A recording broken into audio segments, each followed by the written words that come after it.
According to court documents, McAlpin, formerly the department's chief investigator, received a complaint from one of his neighbors in Braxton, a village of less than 200 people in neighboring Simpson County, about several black men staying at the home of a white woman. The neighbor, who according to court documents observed suspicious behavior by the men, did not know that Parker was helping to care for the woman. McAlpin directed Dedmond, an RCSO investigator, to handle the complaint.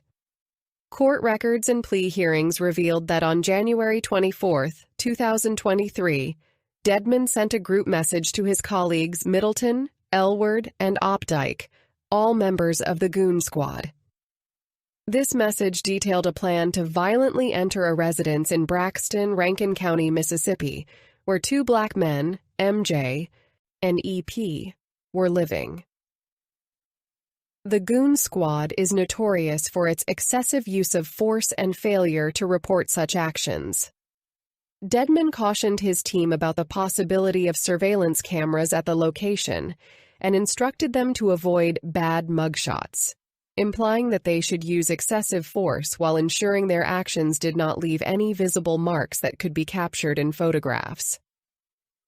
Upon their arrival, the defendants forcefully kicked in the door and entered the home without a warrant or any urgent need. They unlawfully handcuffed and arrested the men without any probable cause, hurled racial slurs at them, and warned them to stay out of Rankin County.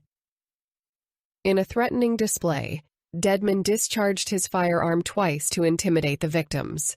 The assault escalated as the defendants punched and kicked the men, used a taser on them 17 times, held them down while pouring liquids on their faces to make them ingest it involuntarily, threw eggs at them, and assaulted them with a dildo that an officer mounted to a BB gun that was found in the home.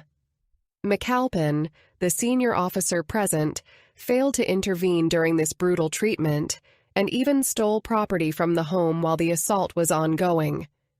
At the end of this harrowing ordeal, Elward secretly removed a bullet from his gun, forced it into MJ's mouth, and pulled the trigger.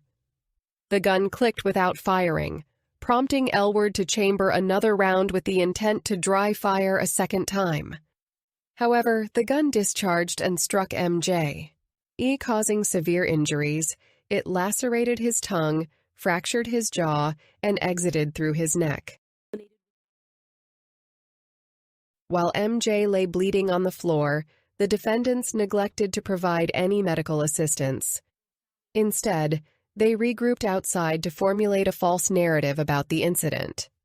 They undertook numerous actions to fabricate evidence, including planting a BB gun on MJ, destroying surveillance videos, discarding shell casings and taser cartridges, submitting fraudulent drug evidence to the crime lab, filing false reports, wrongfully charging MJ with crimes he did not commit, lying to investigators, and coercing witnesses to adhere to their cover story.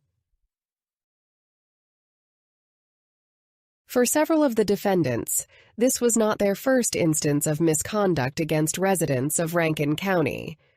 In a separate incident on December 4, 2022, Dedmond assaulted a white man by beating and tasing him, and even discharged a firearm near his head to extract a confession, all while Elward and Opdyke stood by and did nothing. Dedmond also sexually assaulted this victim. As a result of the December 4 incident, Dedmond, Elward, and Opdyke each pleaded guilty to additional federal felony offenses, including deprivation of rights under the color of law and firearm discharge in connection with a violent crime. These 6 officers pled guilty to a total of 13 felony charges, which encompass serious offenses including conspiracy to violate civil rights, unlawful deprivation of rights, discharging a firearm during the commission of a violent crime, conspiracy to obstruct justice, and obstructing justice. The court records and information from plea hearings reveal alarming details about their actions.